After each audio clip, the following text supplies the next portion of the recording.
Welcome to Pediheart, Pediatric Cardiology Today. My name is Dr. Robert Pass, and I'm the host of this podcast. I am Professor of Pediatrics at the Icahn School of Medicine at Mount Sinai. Thank you for joining me for this 328th episode of Pediheart. I hope everybody enjoyed last week's episode in which we turned back the clock to speak with Dr. Jennifer Cohen about corrected transposition in fetal life. For those of you interested in this important topic, I'd recommend you take a listen to last week's discussion of a Fetal Heart Society project, episode 327. As I say every week, if you'd like to get in touch with me, my email is easy to remember. It's pediheart@gmail.com. This week, we move into the world of heart failure and transplantation. The title of the work we'll be reviewing is Outcomes for Children with Congenital Heart Disease Undergoing Ventricular Assist Device Implantation, an Action Registry Analysis. The first author of this work is Shahnawaz Amdani, and the senior author Matthew J. O'Connor. And Dr. Amdani comes to us from the Cleveland Clinic Children's Hospital in Cleveland, Ohio. When we're done reviewing this paper, Dr. Amdani has graciously agreed to join us to discuss it. Therefore, let's get straight onto the article and then a conversation with its first author. The authors begin this week's work by commenting on how our successes in the treatment of children with congenital heart disease have resulted in growing numbers of pediatric patients with congenital heart disease who are being evaluated for heart failure-related emergencies and hospitalizations, and how some children in that circumstance will need advanced heart failure therapies, including ventricular assist devices and heart transplantation, and they reference PDMAX data that support this statement. They then comment on the technical challenges of putting a VAD in a child with congenital heart disease, and mention how there's only one multi-center trial assessing outcomes of VADs in congenital heart disease patients from 2012 to 2017 that showed that they had a substantially higher post-VAD mortality than non-congenital heart patients. It was actually a threefold difference in mortality. The authors then explain how the ACTION Network, or the Advanced Cardiac Therapies Improving Outcomes Network, has resulted in many improvements in the care of children on mechanical support. And so with these improvements, it's important to reassess outcomes for children undergoing ventricular assist devices in the present era. With this as a background, the authors state that the primary aim of this study was to evaluate differences in post-VAD implantation morbidity and mortality for children with congenital heart disease compared to those who do not. The secondary aims were to evaluate differences post-VAD implantation morbidity and mortality among biventricular congenital heart disease patients and univentricular congenital heart disease patients, and also to look at pre-implantation differences in clinical characteristics between those with and without congenital heart disease, as well as those with and without univentricular congenital heart disease. This was a retrospective study using the ACTION Network database for subjects enrolled from April 2018 to February 2023, and it included all patients under 19 years of age with congenital heart disease or those who did not have it, who had a VAD placed in that time frame. As would be expected, tons of data regarding demographic and clinical details were recorded, as well as postoperative clinical course and adverse events. The authors explain how there are data quality members of the ACTION group to ensure that the information recorded is robust and very accurate. And on page 4, there is a very nice detailed description of the statistical techniques that are used, and for those interested in large dataset analysis, for certain, I'd recommend you take a look at this part of the paper. And on to the results. There were a total of 966 pediatric VAD implants in the time period, of which 36% had congenital heart disease and 64% did not. The median age of the cohort was 4.4 years, and the majority, or 56%, were male, and 54% were white. 31% of patients were listed as Intermax 1 and 53% Intermax 2. For those unfamiliar, Intermax 1 represents a significantly more critical advanced heart failure compared to Intermax 2, meaning patients classified as Intermax 1 are considered the most severe symptomatic, and they require immediate intensive life-saving interventions, while Intermax 2 patients still have significant deterioration but are not as acutely ill and may require high doses of inotropes to maintain stability. Essentially, Intermax 1 patients are considered the sickest and most likely to require immediate mechanical circulatory support, like a VAD. Figure 1 is a great bar graph showing that from 2018 to now, the numbers of congenital heart disease patients has gotten larger and larger steadily, while the non-congenital heart disease patient group has seemed fairly stable, larger than the congenital heart disease group, but with time the difference in numbers in patients is smaller and smaller. Perhaps not surprisingly, the majority of these patients who did not have congenital heart disease had dilated cardiomyopathy, 81%, and the median follow-up in this work was 2.6 months. And so how did the patients who got VADs and had congenital heart disease compare to those who did not have congenital heart disease? Well, congenital heart disease patients were younger with a median age of 1.2 years compared with 9.4 years in the non-congenital heart disease cohort, and were more likely white, 64% versus 48%. And they were generally sicker, with a higher percentage being Intermax 1 patients, 36% versus 29%. They also had a higher bilirubin, lower GFR, and were more likely on mechanical ventilation or dialysis prior to device. ECMO was also used more commonly in the congenital heart disease patients prior to a VAD, 33% versus 21%. Perhaps not surprisingly, given the differences in age, the congenital heart disease patients were more likely to have a Berlin heart, 45%, or a PediMag or CentraMag, 33%, and less likely to have a HeartWare VAD or HeartMate 3, used in just 11% of congenital heart disease patients. Univentricular congenital heart disease patients were generally younger by nearly a year, 1 versus 1.7, versus their two-ventricle comparison group, and were more likely Hispanic, 23.5% versus 12.3%, and were more likely to have a lower GFR and more likely to have a VAD as a bridge to transplant or listed within 24 hours. However, there was no difference in pre-implant Intermax level, mechanical ventilation, or ECMO use, or the type of device in comparing the biventricular to univentricular patients. And what about after the VAD? How did the congenital and non-congenital heart patients compare? Well, generally, congenital heart disease patients fared worse, with more stroke, bleeding, renal dysfunction, and liver dysfunction, as well as more infections, as well as device malfunctions and respiratory failure. However, when comparing the single to two ventricle VAD patients after the VAD, there was more bleeding in the single ventricle patients, but rate of stroke, infections, renal or hepatic dysfunction, device malfunctions, or respiratory failure rates were similar in the two congenital heart disease groups. And here's perhaps one of the most important questions. How did mortality rates differ between those with and without congenital heart disease and a VAD? Well, in a multivariable adjusted analysis, those who had congenital heart disease had significantly higher post-VAD mortality comparing to non-congenital heart disease patients, with a hazard ratio of 2.05. Figure 2 is a very nice visual demonstration of the difference in post-VAD survival, comparing those with congenital heart disease and those without, showing a very significant divergence in lines in survival, with survival on the y-axis and time of VAD support on the x-axis. The other risk factor for death were use of ECMO before the use of a VAD with a hazard ratio of 1.99, use of a paracorporeal continuous device with a hazard ratio of 2.09, and an elevated bilirubin and lower GFR. In their discussion, the authors state, and I quote, "In this analysis of contemporary outcomes for children undergoing VAD implantation, there were several important findings. 1. The number of children with congenital heart disease undergoing VAD implantation, particularly those with univentricular congenital heart disease, is rising. 2.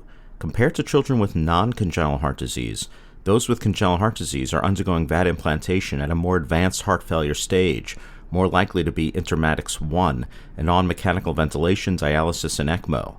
3. Compared with children who do not have congenital heart disease, those with congenital heart disease were significantly more likely to experience major adverse events post-VAD implantation: stroke, bleeding, infection, renal dysfunction, hepatic dysfunction, and respiratory failure.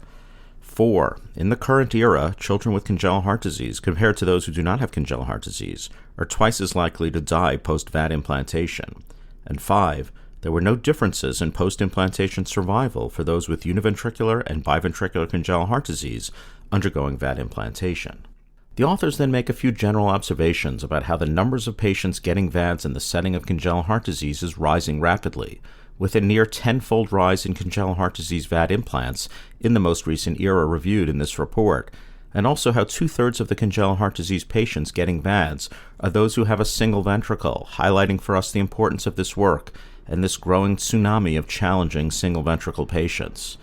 They reference the single ventricle reconstructive trial, which we've previously highlighted on the podcast over the last 7 years, demonstrating nearly 40% of children with single ventricle palliation dying or needing a heart transplant in the 6 years after initial reconstructive operation.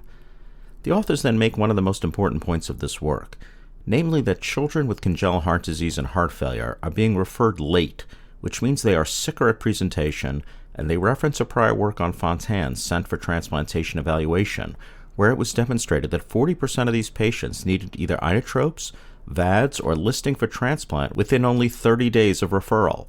And they review how this work was similar with the congenital heart disease patients in this work being more commonly intermax 1 and having many other comorbidities at higher rates than the non-congenital heart disease children in this work.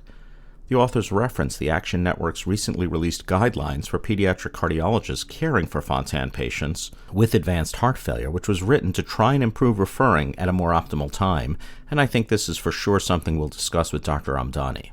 The authors speak about improving VAD outcomes in congenital heart disease patients, again touting earlier implantation, and also the Action Network, which is famous for rapidly disseminating best practices among centers to rapidly improve in all the centers providing these therapies. They mentioned the finding that VAD single and 2V patients did similarly in this work, and that this was somewhat different from prior literature on this, and they offer one or two possibilities as to why, but ultimately suggest that more work on this to confirm these observations is needed. In regard to limitations, they point to the registry-based nature of the database, the absence of socioeconomic variables like residential zip code, household income, or parental education or income, and so this database largely misses social determinants of health that have been shown in other works, some reviewed in this podcast, to be of importance. The authors also mention how non-VAD surgery for those with congenital heart disease is not included in the database, and so in some of the congenital heart disease patients, the referral may not have been late at all, but instead have been used as a rescue following congenital heart surgery that did not go well. And so they conclude, children with congenital heart disease, particularly those with univentricular congenital heart disease, are increasingly undergoing VAD implantation. Children with congenital heart disease are often in more advanced heart failure compared to those with non-congenital heart disease at the time of VAD implantation. Subsequently, such children with congenital heart disease are twice as likely to die and significantly more likely to experience major adverse events post-VAD implantation compared to those who do not have congenital heart disease. There was no significant difference in post-VAD implantation survival for those with uni- or biventricular congenital heart disease. Timely referral of congenital heart disease patients with heart failure for VAD implantation has the potential to improve outcomes for this important cohort of children who are at increased risk for experiencing heart failure. Well, this is a very interesting work demonstrating that the numbers of congenital heart disease patients needing VADs is growing rapidly, and also that outcomes thus far are substantially inferior to those without congenital heart disease. This is not entirely shocking given what may be later referrals, as well as greater complexity of placing a VAD in this complex and heterogeneous patient group. I'm interested to learn more about how the Action Network thinks that general cardiologists can be encouraged to send their cases earlier to heart failure doctors, and what it is that we should be looking for. I also wonder what Dr. Amdani believes will be the factors that will most improve these outcomes into the future. Thus, at this time, I think we should move forward with our conversation with the work's first author. Joining us now to discuss this week's work is the work's first author, Dr. Shahnawaz Amdani. Dr. Amdani is the medical director of the VAD program, as well as Fontan Multidisciplinary Program and Cardio-Oncology Program at Cleveland Clinic Children's Hospital. Dr. Amdani is a graduate of SMT NHL Municipal Medical College in Ahmedabad, India, followed by a residency at Lincoln Medical Center in the Bronx, New York. He completed fellowship in cardiology at Children's Hospital of Michigan in Detroit, followed by heart failure and transplantation training at St. Louis Children's Hospital. It is a pleasure to have him join us this week. Welcome, Dr. Amdani, to Pediheart. I'm here now with Dr. Amdani of the Cleveland Clinic. Dr. Amdani, thank you very much for joining us this week on the podcast. It's great to be here, Dr. Pass. Real pleasure to have you. Very much enjoyed this very important work that you and your colleagues at the Action Network have performed. One of the most important lessons of the work, I think, is that congenital heart disease patients were likely referred later in their heart failure course than patients who do not have congenital heart disease, despite being much younger. And I'm wondering what you believe are the most important reasons that congenital heart disease cases are generally referred for advanced therapies like VADs or transplant later than other pediatric patients who have heart failure, like, for example, a dilated cardiomyopathy patient. Yeah, that's a really important question. I'd say that there are several factors that contribute to the later referral of congenital heart disease patients. And, the first being the clinical complexity and the surgical history. As we know, congenital patients, specifically those with univentricular circulation, have undergone multiple palliative surgeries, including stage palliations such as the Fontan procedure, And this creates a more intricate hemodynamic and anatomic substrate that often leads to therapeutic hesitation regarding advanced heart failure therapies.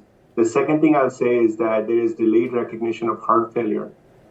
We put out an AHA statement that specifically addresses that it is more insidious and a little bit more difficult to determine progression of heart failure in those with congenital heart disease because of adapted physiologic baselines.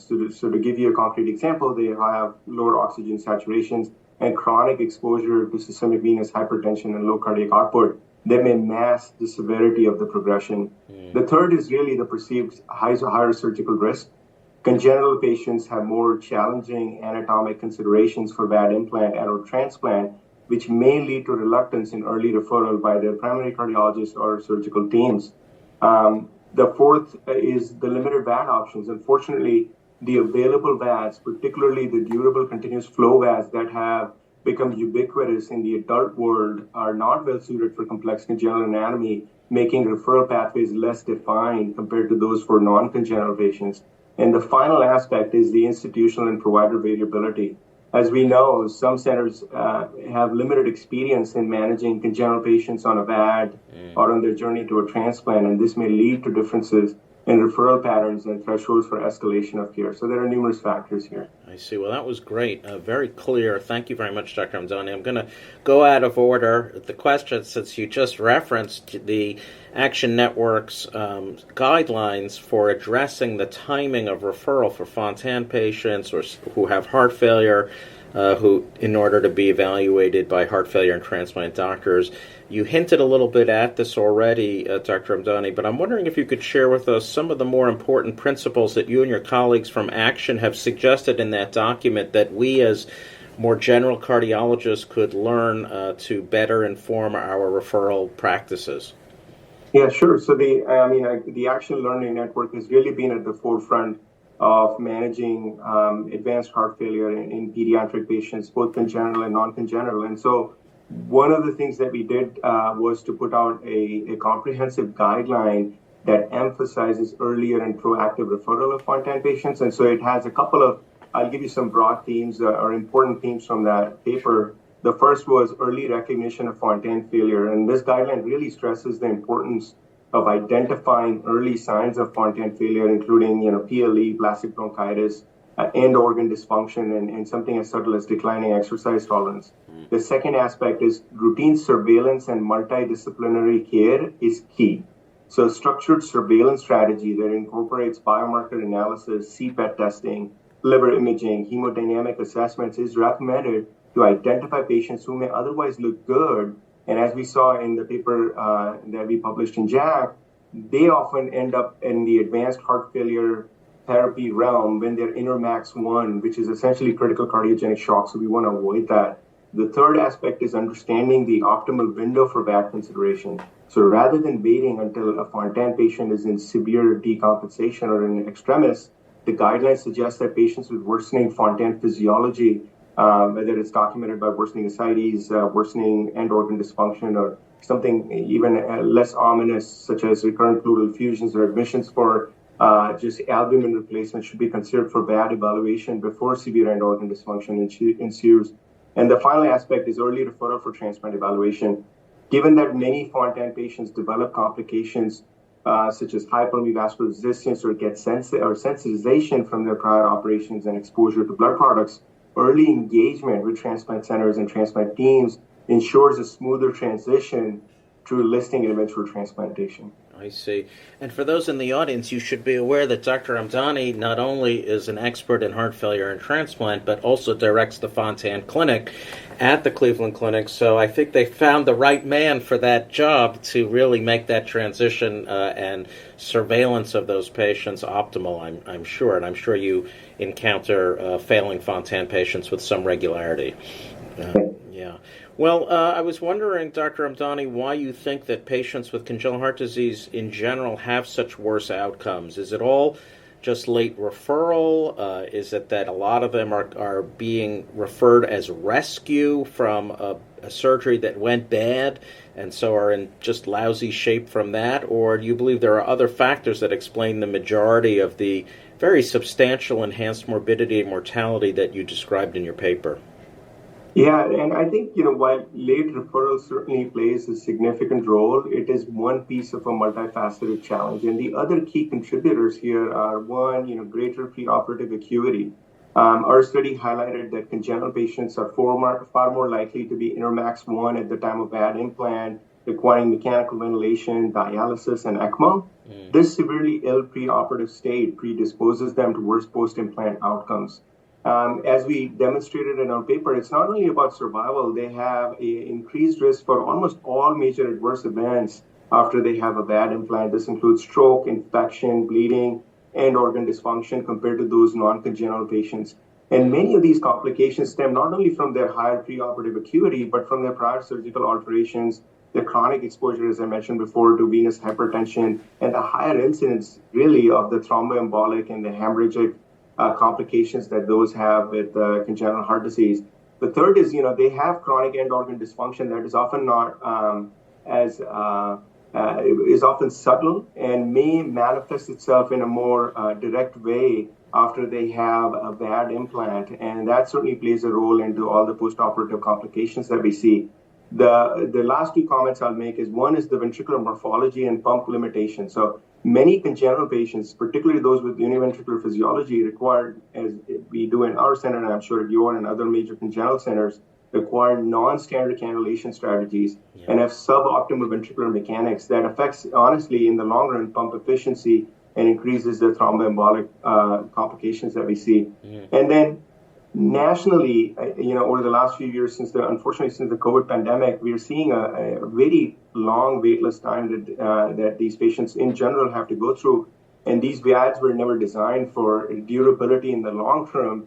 And then they're getting blood transfusions, they're getting more sensitized, and we really need optimal size matched anatomic compatible donors, which are scarce, unfortunately, in the current era. So there are multiple reasons why they are more predisposed and inclined to have worse post-implant outcomes. Interesting. I never really thought about the fact that these devices are not intended to be as long use. They're not like destination therapy as some of the continuous devices are in the adult world. So I guess that's a very, very important point. Thank you. Well, for those in the audience, I got Dr. Amdani right in the middle of his very busy day at the Cleveland Clinic, and so I'm going to take advantage of the fact that we have him and ask him one or two questions now that have nothing really to do with his paper, but sort of peripherally, because we have an expert here in heart failure and transplant and device support. And I was wondering, as a highly experienced heart failure and transplant expert, what factors or innovations going forward do you think will more positively impact the outcomes of congenital heart patients who need a VAD so that the outcomes start to approach the generally excellent ones that you have demonstrated in those who don't have congenital heart disease? And even more, I'm going to just take advantage of the fact that we have you here. How far are we from a durable total artificial heart in kids, or even xenotransplantation, so we don't have to think about these VADs anymore? We'll just pop in a new Jarvik 29 and ready to go for the next 70 years.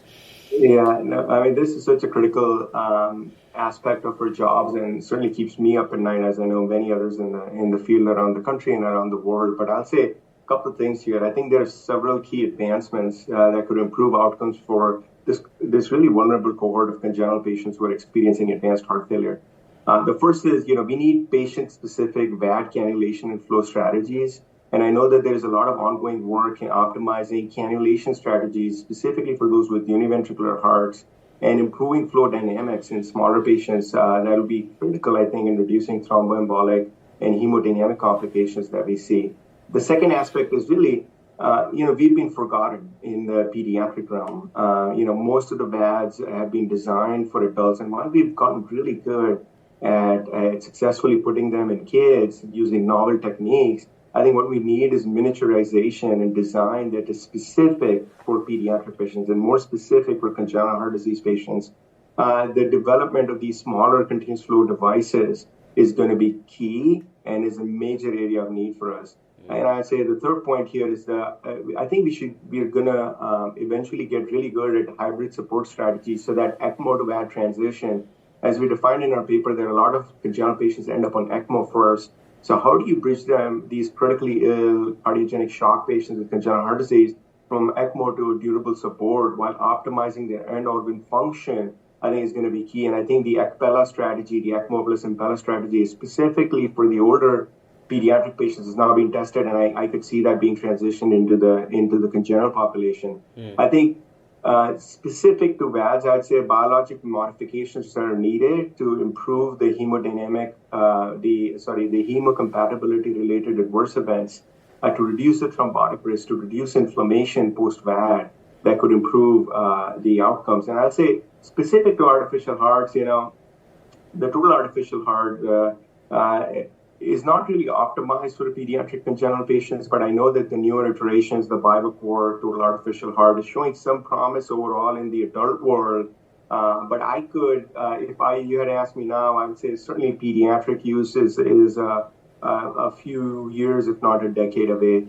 As far as xenotransplantation, as we've seen in the last years, recent advancements in genetically engineered pig hearts have demonstrated some early feasibility, but rejection and durability remain major concerns. Xenotransplant started when Leonard Bailey did a transplant 40 years ago. Baby Faye. And it's interesting that we're still sort of in the infancy stages, but clinical application is still, I would say, several years, if not decades away, but certainly would be a dream of mine, and I know many of my colleagues around the country. I see. Yeah, well, that was wonderful. I'm very dear friends with Gulful Faruqi, who's been working on imaging approaches to optimize VAD placement in congenital patients. But despite her brilliance and the effort she's doing, I think you're right that the devices themselves, we're sort of trying to put a size 7 foot in a size 4 shoe or something along those lines. Well, Dr. Amdani, I can't thank you enough. I want to thank you so much for joining us this week on the podcast, and I want to congratulate you and all the many, many centers and co-authors on this very important project. I would encourage everybody to go read the paper. It's a lot of important points made. Thank you so much. Thank you so much, Dr. Bass, for having me. It's an honor, and I just wanted to give a shout out to the Action Learning Network for really leading the way here. Thank you. Thank you so much. Well, as I'm apt to say, when the guest is good, there's often not much to add. Dr. Amdani offered a number of reasons he thinks that congenital heart disease patients do worse with VADs, and I think that when thinking about all of these many factors, one could make the argument that the outcomes reported here are remarkable, but clearly have a way to go in reaching the outstanding results that we expect in the present era for patients who do not have congenital heart disease. I found his comments about timing of congenital heart referrals to be of great interest, and was also interested to hear his thoughts on how we can improve VADs in the future to be better suited to our congenital heart patients. I am most appreciative to him for taking time out of his very busy schedule right in the middle of his day to speak with us this week on the podcast. To conclude this 328th episode of Pediheart Pediatric Cardiology today, we hear the wonderful Lyrico-Spinto Bulgarian soprano Reina Kapavanska. Ms. Kapavanska was born in Burgas, Bulgaria, and she studied in Sofia and made her professional opera debut at the Bulgarian National Opera in 1957. Shortly thereafter, she began performing in Italy, where she had many gigantic successes and where she was known for her wonderful voice married to her authentic acting skills. Ms. Kapavanska sang at the funeral of her co-star Luciano Pavarotti in 2007, and she works today still as a professor in Siena, Italy, as well as at the New Bulgarian University in Sofia in Bulgaria. Today we hear her in one of the roles for which she was quite famous, singing Tosca's Visi d'Arte from Act 2 of Puccini's masterpiece. Thank you so much for joining me for this 328th episode, and thanks once again to our guest, Dr. Amdani. I hope all have a good week ahead.